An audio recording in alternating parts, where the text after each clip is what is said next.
Et quel est le cépage qui m'amuse? Ils font du Savennier avec du Chardonnay. Salaud. Non, c'est du Chenin blanc. Le Chenin blanc, c'est un cépage particulier, qui est le cépage qui est utilisé pour faire tous les vins blancs depuis, disons, de toute la vallée de la Loire jusqu'à Angers, et donc Savennier qui est juste à l'ouest d'Angers. Après, vous avez le pays nantais où il y a le gros plan, des trucs, mais c'est du vin de rustre. Euh, c'est un cépage qui, quand on le récolte tôt, donne des vins secs comme le Savennière, et quand on le récolte plus tardivement, donne des vins doux comme le Quart de Chaume, les coteaux du Léon, les coteaux de l'Aubance par exemple, qui sont des appellations ici contrôlées. Voilà.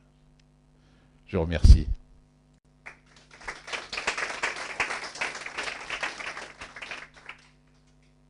On a 5 minutes pour des questions. Oui, c'est ça? OK. Donc je suis à votre disposition. Première question sur la pression de plateau et, et le BMI. Est-ce qu'il faut adapter un peu la pression de plateau au BMI, parfois, à cause de la paroi thoracique? Oui, donc ça, ça fait référence au fait que les sujets, euh, les sujets obèses, et c'est compliqué parce que c'est souvent mal dit dans la littérature, sont réputés avoir une compliance de la paroi anormale. C'est faux. En fait, c'est la pression de départ qui est différente. Alors ça, c'est un concept compliqué.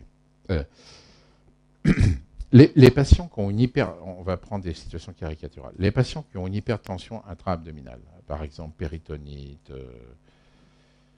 donc ils ont une trouble de compliance de la paroi. Pourquoi? Parce qu'il y a une contre-pression qui s'exerce à l'intérieur de l'abdomen et qui empêche l'expansion vers le bas du système. Hein, d'accord. Ces patients ont un trouble de la compliance de la paroi. C'est-à-dire que quand on mesure la distensibilité de la paroi, c'est très simple. Hein, on fait dans le volume courant, on prend la pression œsophagienne, on prend pression œsophagienne téléinspiratoire, moins pression œsophagienne téléexpiratoire. D'accord. On divise le volume courant par ça et on a la compliance de la paroi.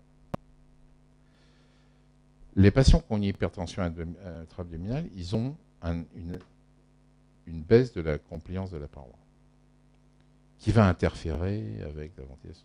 Les sujets obèses et qui n'ont rien d'autre que ça, que l'obésité, c'est pas ça.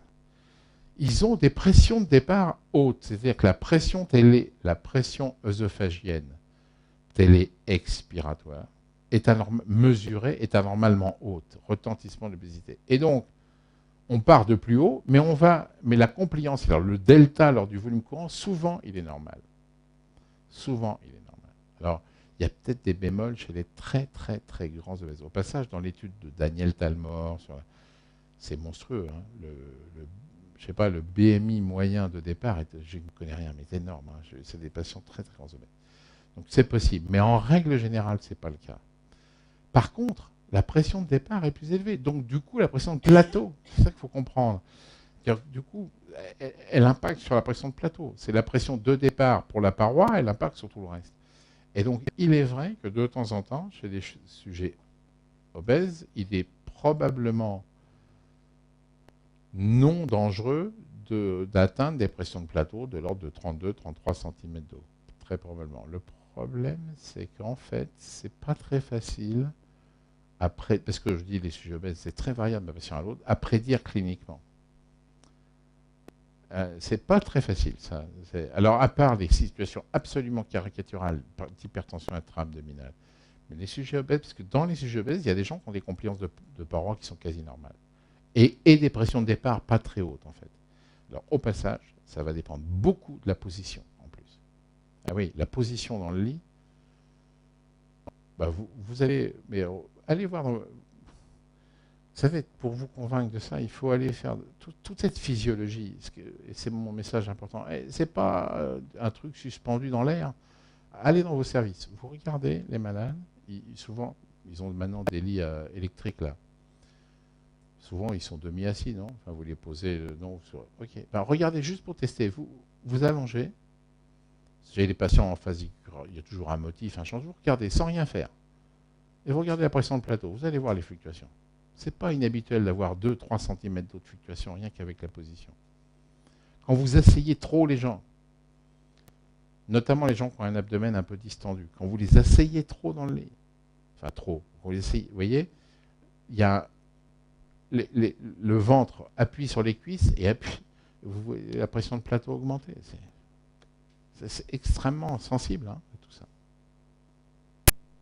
Mais effectivement, message, c'est pour les formes très sévères où vous pouvez avoir besoin et vous avez envie d'avoir une pipe un peu plus élevée et vous êtes un peu limité, c'est possible. L'idéal étant de faire de la mesure de pression œsophagienne. Enfin voilà, ça reste aujourd'hui un petit peu compliqué. Je pense que ça ne serait pas honnête de dire c'est très simple, facile. Voilà. Mais ça va venir. Ça va venir. Il y en a qui utilisent la pression œsophagienne déjà dans leur service? Non, pas encore, hein, je crois. C'est pas... Comment? Ouais, mais vous allez y arriver parce que, ouais, pour faire de... Ouais, voilà, dans les centres, dans le cadre un peu de l'investigation, c'est pas très simple. Mais je ne sais pas dans le service combien vous êtes à savoir le faire, vraiment. 1 3. Vous êtes gentil avec vos collègues, vous. Il est gentil, lui. Vous êtes 3, d'accord. Voilà, c'est pas... Et pourtant, c'est un sujet du service. Hein. C'est un sujet important. Et donc, vous voyez, c'est pas... Mais vous tous, vous êtes capables de tout ça. Hein. C'est pas, faut pas, il n'y a pas de... Enfin, moi, je veux surtout qu'il faut démythifier tout ça. Il n'y a pas de... Il n'y a pas de secret là-dedans. Tout ça, toute cette physiologie, elle est applicable, mesurable, partout. Alors, de temps en temps, il faut un peu de matériel, mais là, c'est des simples capteurs de pression, vous savez, artériels. Vous les remplissez d'air, vous ne mettez pas d'eau dedans, hein, l'air, ça transmet très bien. Donc tout ça, c'est accessible. C'est accessible. Il n'y a pas d'autres questions? Oui? Ah, il va falloir le micro.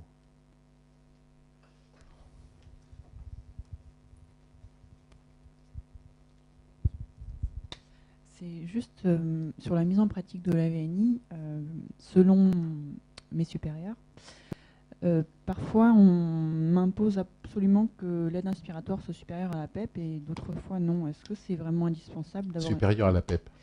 Si on règle par exemple une PEP à 5, il faut absolument, d'après certaines personnes, que l'aide inspiratoire soit supérieure à 5 pour que le patient soit confortable.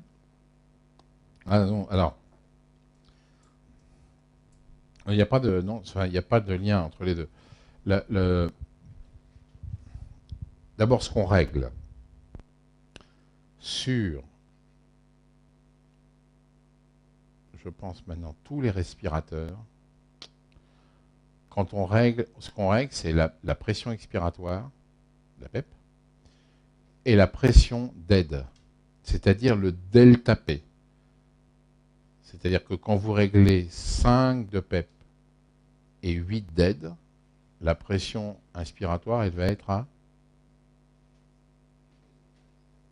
5 de PEP, 8 d'aide, 13. J'ai des bacs scientifiques dans les premiers rangs. D'accord, c'est ça. D'ailleurs, c'est le delta. Non, il n'y a pas de rapport entre les deux. Par contre, alors, ça c'est l'aide. Il y a des modes en pression. Il y a des modes en pression sur lesquels, sur certains ventilateurs, on vous demande de régler la PEP et la pression inspiratoire. Okay. La PEP et la pression inspiratoire. C'est-à-dire que si vous réglez PEP 8, PEP 5 et pression inspiratoire 13, vous aurez une différence de 8. Mais si vous réglez PEP 5, pression inspiratoire 8, vous aurez une pression, un delta P de 3. D'accord ? En général, sur ces ventilateurs-là, on ne peut pas régler la pression inspiratoire à une valeur inférieure au réglage de la pression expiratoire. Mais ça n'a pas de rapport en termes de confort. Si j'ai un message pour le réglage de l'aide inspiratoire, très simple, de l'aide inspiratoire au cours, d'abord au cours des insuffisances respiratoires hypoxémiques, comme je vous l'ai dit, il faut être prudent, on ne sait pas, mais c'est faisable, c'est utilisable. Moi, je dirais que le premier truc, c'est de s'assurer de la tolérance, et que donc il faut, au départ, ne pas mettre des pressions très fortes. je proposerais volontiers de partir avec une PEP à 5 cm d'eau et une aide de l'ordre entre 5 et 12 cm d'eau d'aide. En plus, les malades qui ont des insuffisances respiratoires hypoxémiques, s'ils ne sont pas encore hypercapniques, ils n'ont pas de problème de faillite des muscles respiratoires. Donc ils font les efforts. Donc ils n'ont pas besoin forcément d'un très fort niveau d'aide. Ils ont éventuellement plus besoin d'un peu plus de PEP. Ça va être compliqué parce qu'après, ça va être la gestion des fuites dans le masque et tout ça. Mais retenez le message qu'il vaut mieux partir avec des pressions plutôt modestes. Voilà. Et encore une fois, en sachant que je ne sais pas s'il faut en faire. Hein, donc clairement dans le service, il faut dire aussi les choses et assumer. Il faut faire des choix. Ce que je veux dire, c'est que quand je dis qu'il faut faire des choix, ça veut dire qu'il faut faire des choix de service. Et que de temps en temps, ils peuvent être différents d'un service à l'autre. Chez mon collègue Massimo Antonelli à la clinique Gemelli à Rome, ils font de la VNI dans la science respiratoire hypoxémique très largement et c'est quelqu'un de très bien, que j'ai beaucoup de respect. Chez moi, c'est non, jamais. Plus de VNI dans la science respiratoire hypoxémique. On fait de l'oxygénothérapie à haut débit et on intube précocement quand il faut. Voilà. Mais je ne veux pas dire qu'il ne faut pas le faire, hein, mais il faut faire un choix. Et si on fait ce choix-là, privilégier le confort avec des pressions modérées. Oui. Oui, mais je crois que c'est pour l'enregistrement. Il vaut mieux. En fait, c'est juste pour rebondir sur ce que vous venez de dire. Quand il fait de la VNI puis de l'oxygénation, est-ce qu'il fait de la VNI et de l'oxygénation au débit ou est-ce qu'il fait de l'oxygénation simple, votre collègue italien? Parce qu'en fait, moi, ce que j'arrive pas à comprendre, c'est que forcément, ils vont... il fait... alors, mon collègue... Donc, c'est parmi les plus grands spécialistes de la VNI dans la science respiratoire hypoxémique, nos collègues italiens, Massimo Antonelli notamment. En fait, ils font de la VNI quasiment 24 heures sur 24. Et notamment parce qu'ils utilisent le casque. Vous savez, vous avez déjà vu ce truc-là, le casque. Au passage, il y a une étude récemment publiée il y a quelques semaines dans le JAMA sur la VNI dans l'insuffisance respiratoire hypoxémique. C'est l'équipe de Kress de Chicago qui compare VNI au masque naso-buccal, enfin, comme on fait d'habitude nous, versus VNI avec un casque et qui semble suggérer qu'il y a une meilleure efficacité de la VNI que le casque. Il faut avoir l'habitude de ce truc-là et c'est pas très simple. Au passage, ça nécessite d'avoir des ventilateurs un peu performants pour des raisons d'espacement compliquées, et donc il ne faut pas se lancer comme ça, hein. Il faut faire très attention. Mais ceux qui ont la culture de ça peuvent le faire. Voilà, il ne faut pas être dogmatique. La seule chose, c'est que je pense que dans un service donné, il faut choisir aujourd'hui. En gros, entre l'oxygénothérapie à haut débit et la VNI, il faut choisir. C'est plus simple, un des deux. Et une fois qu'on a choisi, il faut appliquer des procédures qui sont sûres, et qu'on répète et avoir des règles, et notamment, quelle que soit la technique utilisée, je pense que c'est un message important dans la science respiratoire hypoxémique, il faut avoir des règles très strictes sur le moment où on va décider de l'intubation. Et si vous retenez un truc, c'est que l'intubation dans l'insuffisance respiratoire hypoxémique, dès que quelqu'un pose la question, il faut le faire. Parce que le pire du pire, c'est le malade qui est mis en VNI, qui va pas mal, et puis on fait le tour à 16 heures, il va bien, enfin, il est fragile, mais là il va bien, t'as vu, il a 97 de saturation, il va bien, oui, tout à l'heure il a défait le masque, enfin on l'a remis très vite, c'est bon. Enfin, je te préviens, genre au gars de garde, je te préviens, tu l'as... Non, c'est le malade qui tolère pas qu'on retire le masque pendant 1 minute. Non. Parce que là, on est à 16 heures, il y a toute l'équipe, et puis là, à 22 heures, il y aura un type de garde tout seul, machin, ça va être une catastrophe. Donc il faut vraiment, dès qu'on se pose la question, il faut intuber. Voilà.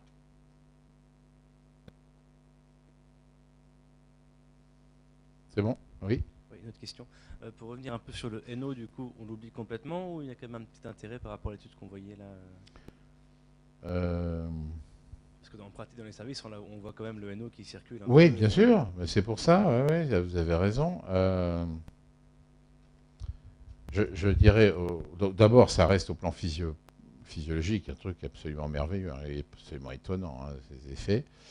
Moi, je dirais aujourd'hui que c'est un traitement de sauvetage potentiel. C'est pas... Et il faut bien distinguer.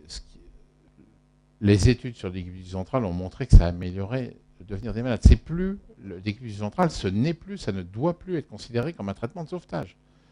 Ça doit faire partie du traitement des SDRA sévères.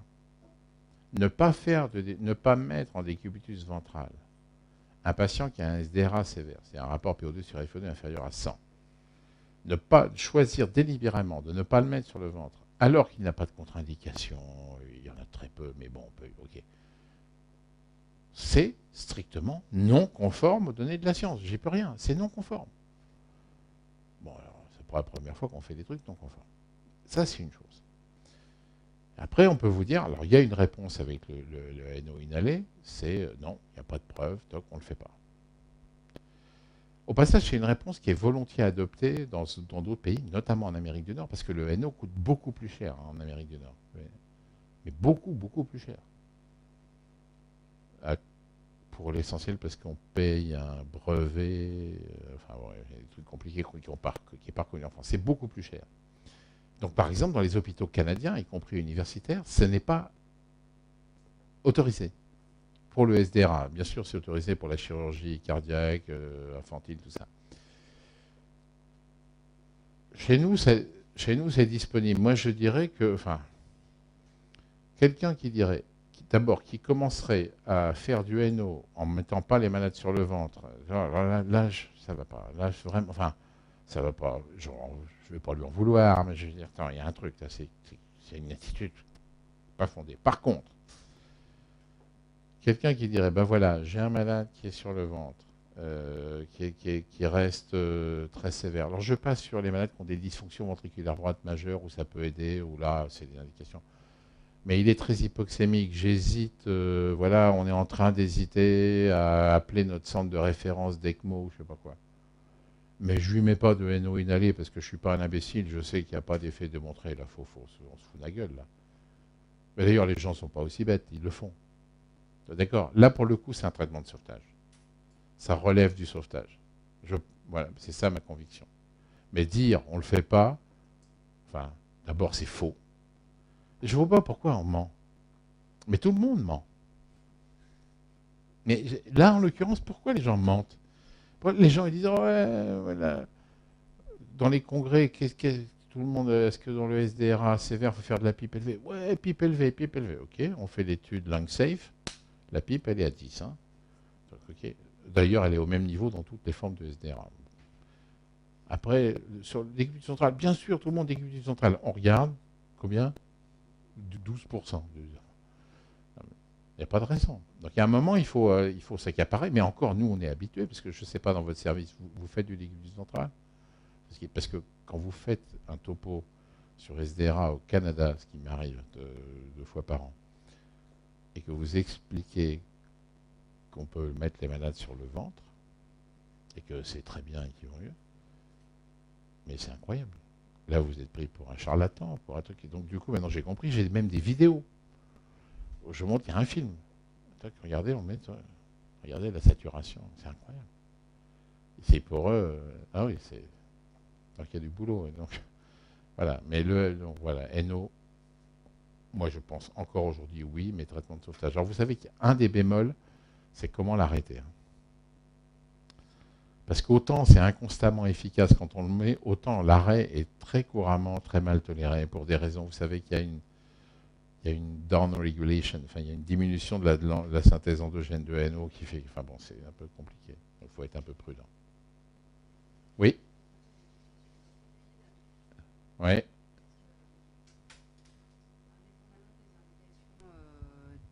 Évidentes pour lesquelles il y a une indication de corticothérapie qui sont rarement diagnostiquées sur des LBA.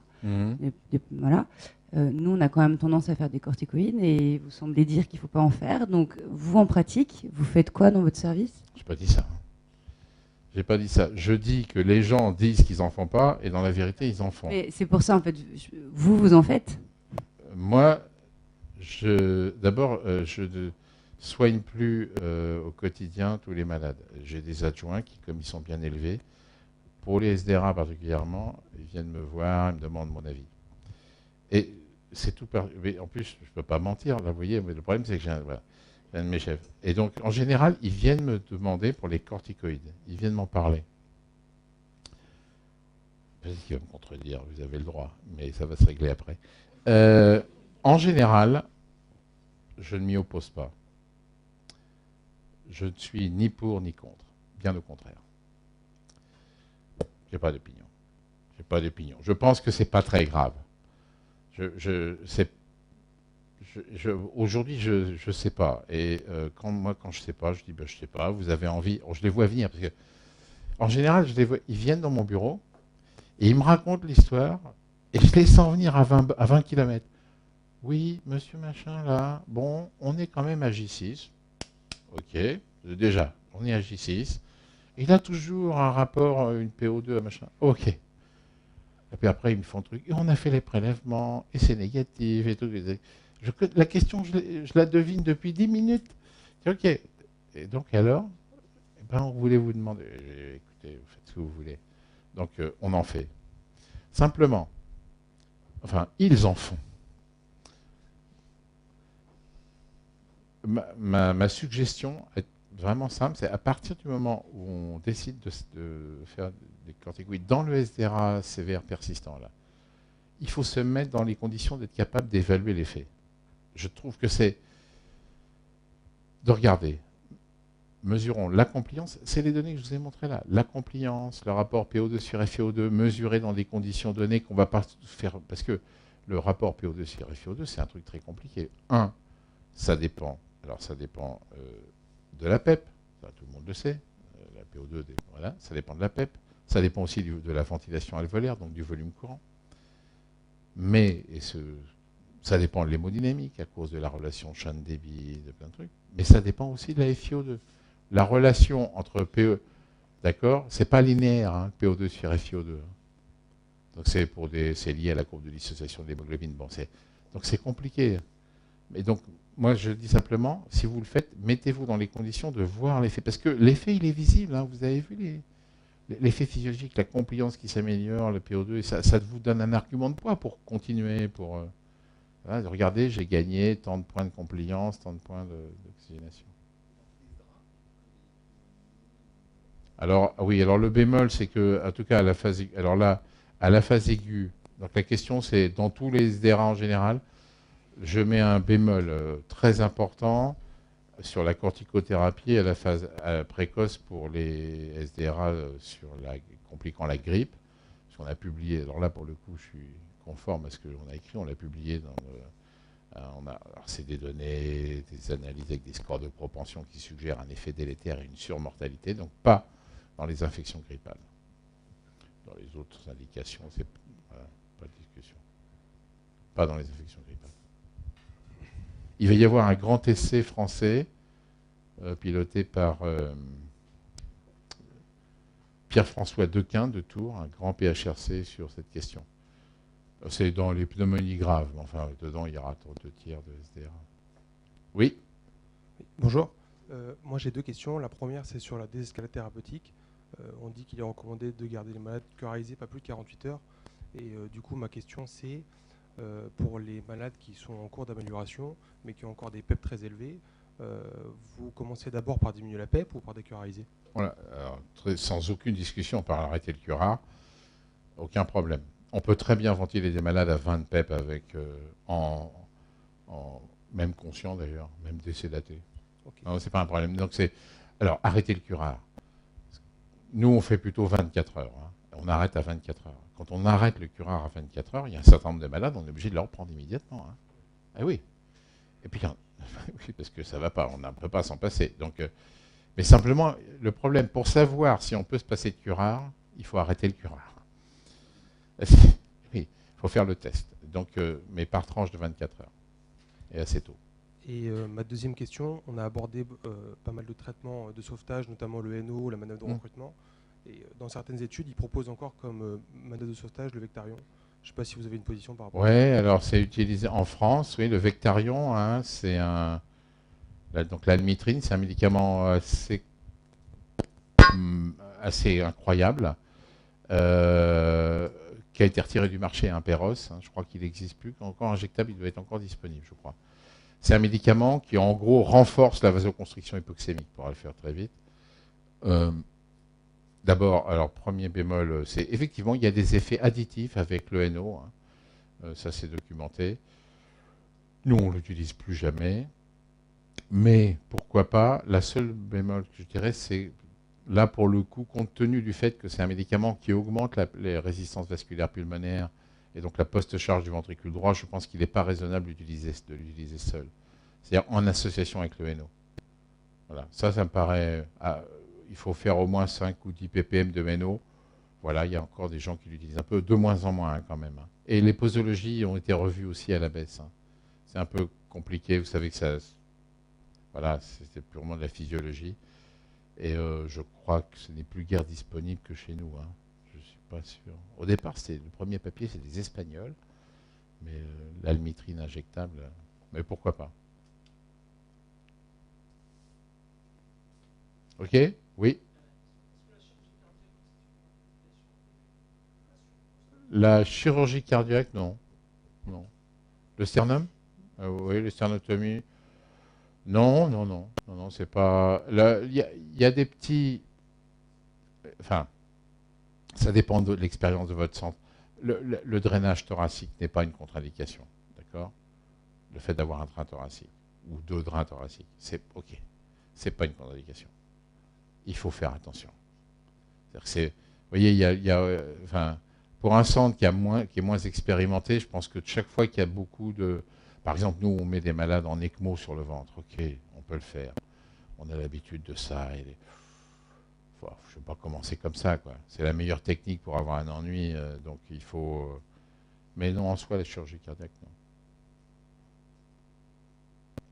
Ok, merci. Qu'est-ce que je fais là?